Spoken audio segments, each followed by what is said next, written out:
1946, the carpet bombings by the liberating forces of colonial America were still evident. Manila was ravaged and devastated. The country was on its way to recovery and had just gained its pseudo-independence. At the steps of the old Cancer Institute building, now the Philippine Cancer Institute in Padre Fauna, a group of young intellectuals gathered daily after classes. The respect and high esteem among them led to deeper camaraderie and kinship. Through the persuasive proddings and exhortations of Professor Theo David Wico, the gay Varsitarians, when gay was not buckling then, led by Jesse James, not the outlaw, but the legend, and the Burgis at that time, Nicanor P. Jacinto's UP's 20, officially had its fusion. And on that historic and monumental date of July 14, 1946, the UP Beta Sigma Fraternity was born. Jesus R. Jaime was the charter president. Right from the start, the Brotherhood of Scholars had impact as Melesio Rico A. Aranz Jr. bagged the gold medal in the first interfraternity sorority oratorical contest. He was the third president of the fraternity. The born leader organizer, Rodolfo Rudy Ilarde, was a campus figure in Los Baños. He was recruited by then President Manuel G. Alinio, his fellow Novo Ecijano, to form the nucleus of would-be charter members.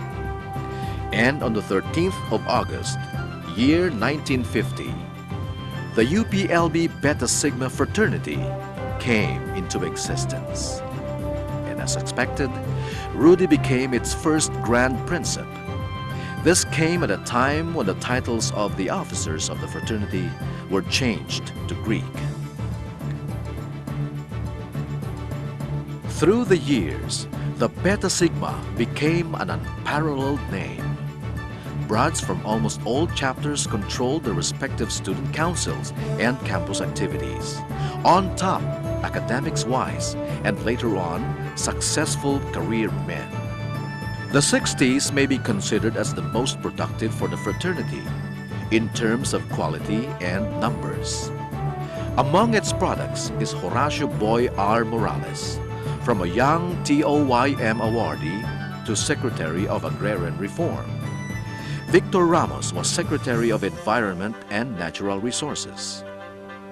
The fraternity's early years of existence attracted big names who later on in their lives would occupy sensitive government posts. I'd like our brads to know that wherever I go, and I have served in the government as Undersecretary for Defense, Undersecretary for the Peace Process, and now in the Presidential Management Staff, I'd like the brads to know that I have always been proud of the fraternity, and I take this sense of pride everywhere I go. And it is an inspiration for me to face my work with courage and to do everything I can to serve our country and our organization. Ngayon ay nandito kami sa Grand Hotel Cebu for the 3rd National Meeting na Board of Directors ng National Assembly.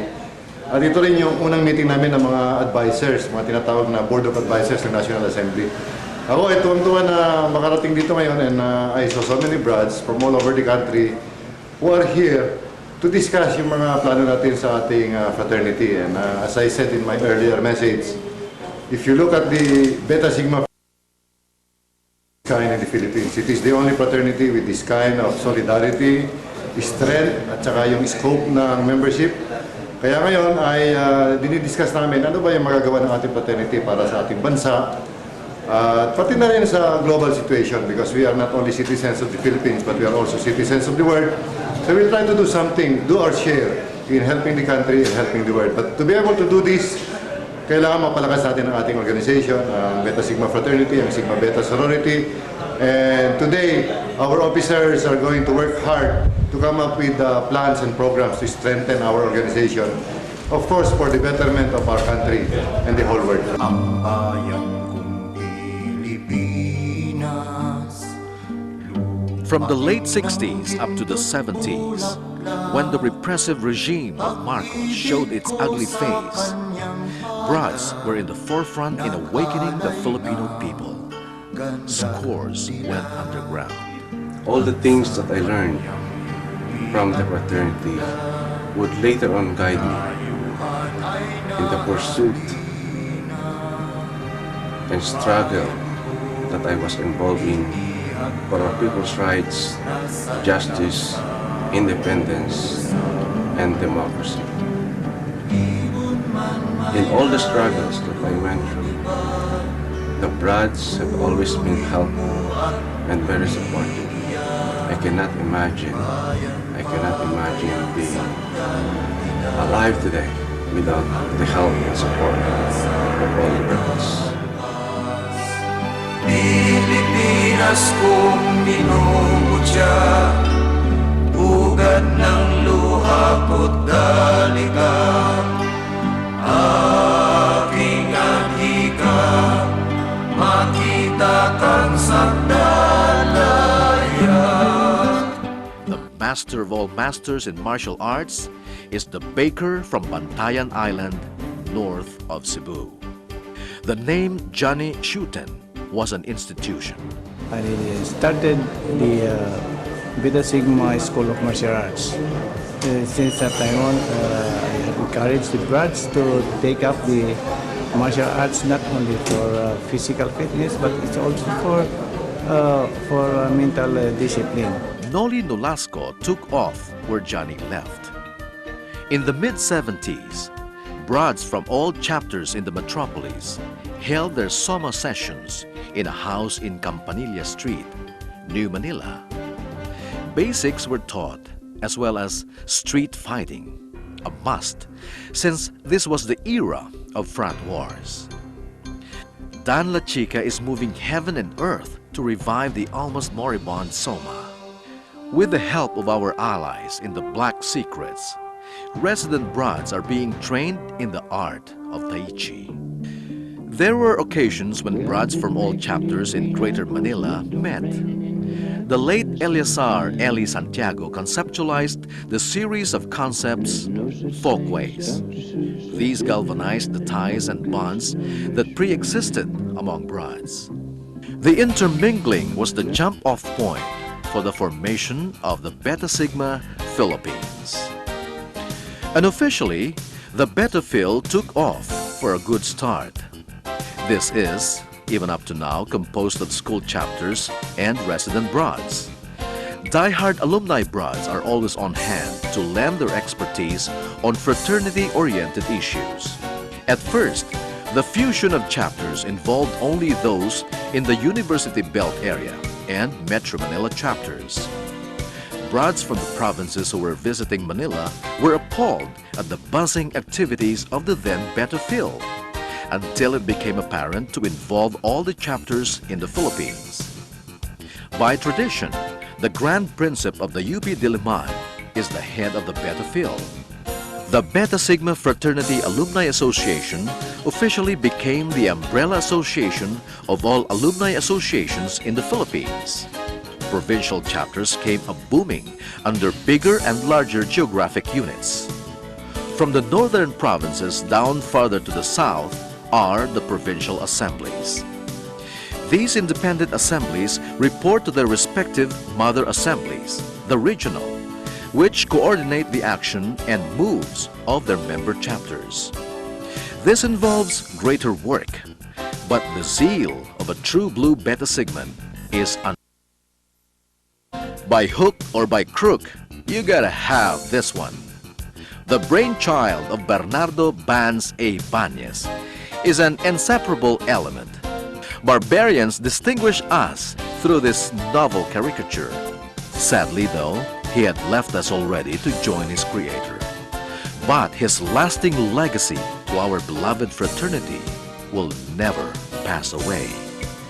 He shall forever be remembered a good and noble man. The late 60s saw the first victim of violence in the campus of UP Diliman. Outnumbered broads clashed with rival fratmen. After that fateful Arbor Day parade, an adversary of the broads was lifeless. But there's no stopping the juggalugs and fellowships. This poolside joint has been the favorite watering hole of broads. Through the years, the Beta Sigma fraternity has produced rare breed of men whose vital contributions have added to the development and progress of our country. In keeping with its tradition of excellence, the fraternity broads now find themselves at the apex of success in their chosen fields of endeavor. I think some of these things that I'm giving back the fraternity is small compared to what the fraternity has given me. What I am now is partly because of the confidence that I've mustered while in college when the brothers were supporting me. So this is just a small way to say thank you to all the brothers and to the fraternity for what I am now. Oh, looking back, I told myself, if it were not for the Beta Sigma, would I have been what I am today? I think not. Mga Brad, kung bakit ako nagkakaganito ngayon, dahil yan sa tulong at kagagawa ng mga kapatid natin. Noong kasing recruit nila ako sa Bicol, ang indoctrination, we must give honor to our fraternity. So kahit na ang hirap ng trabaho ng being editor-in-chief of the Bicol Universitarian and chairman of the Student Council, hindi ko binitawan yon because we wanted Beta Sigma to corner all the key positions in the school. Pero, hindi nila ako pinabayaan. Kasi pag dumadalaw ako sa different campuses, doon ako pinapatira, pinapakain sa mga boarding houses nila. Tapos, pahihiramin pa ako ng pamasahe. Pero hindi ko na balak bayaran talaga noon yun. At kahit sa campus ako pumunta, walang bumabastos sa akin kasi hawak ng mga Brads. Ngayon, I'm back into the fraternity kasi si Brad Ed Bulaong, kinota ko at there's an alumni association. So I'm very glad that I'm back and I'm willing to be very active again kahit ako magpa-initiate uli. At pangako ko, babayaran ko na yung mga monthly dues kong utang. Ang dami-dami. I'm very proud of our fraternity, not only because we have a lot of important people in the government, in different professions and industry, and most of them are in the upper bracket and in the leadership position. But because I feel that the brotherhood, camaraderie among the veterans is really very sincere and true and inspiring. I joined the frat in 1967, Silliman University. The fraternity has really changed my life and it has helped me with a lot of problems in life. The love of God, His bountiful blessings. I was initiated as Beta Sigma in Far Eastern University in medical chapter in 1968. And I wish you luck to all of you. I wish you all Beta Sigmas who are watching this show today. God bless you. As peace reigns, our broads in uniform are performing honest-to-goodness jobs. As a police officer, the qualities of the fraternity had instilled to me to perform my job better. Nang mapasok ko at maging isa akong Beta Sigman, isa lang ang natanim sa isip ko. Ang mabilis na desisyon at pagiging alerto. And their counterparts in the Americas are superb as well. Beta Sigmans never really run out of adrenaline. No matter how busy they are with their careers, serving the fraternity remains foremost. The spirit is getting stronger every day, keeping abreast with modern and sophisticated communications. In Northern America, all the chapters are integrated into the federation. Each chapter complement each other. In fraternity balls and other grand celebrations, broads from all over congregate at the site with their family in tow. This is brotherhood at its finest. On behalf of Canada, I would like to invite you for next year's Canadian Ball, especially brothers from the Philippines. If you could come and celebrate with us, I appreciate it very, very much. Parating dito sa Amerika, hanapin lang ang mga miyembro ng Beta Sigma Fraternity. Kasi malaking bagay ito, tol. Malaki ang pinagsamahan ng mga Betans. Kaya kung nandito kayo sa Amerika, may kailangan kayo, sino nga hanapin? Si Aboy. When I became a Beta Sigman, I told myself, I think Beta Sigman for life. 25 years after, here in the States, I say I'm living a life of a Beta Sigman for life. One of the things na I've done in my life that I don't regret is joining Beta Sigma. The continuous pride in the fraternity is going on. We always meet every weekend, almost. Iba ang pagkasama ng Beta Sigma. We are truly one in spirit. And when you see your brothers in the fraternity, it just uplifts you tremendously. If you want to experience a true Beta Sigman's camaraderie, come to Chicago. Nothing beats it. Masarap talaga makisama ang mga brads sa Chicago. If you happen to be in the San Diego area, just call me at area code 619-267-8148. Mabuhay ang kapatirang Beta Sigma. Now, here in our motherland is the National Assembly. The officers are untiring, unselfish, contaminating even the most inactive of broads. Our fraternity elders are not just contented with the current setup. In order that crafting of programs go truly relevant to prevailing times,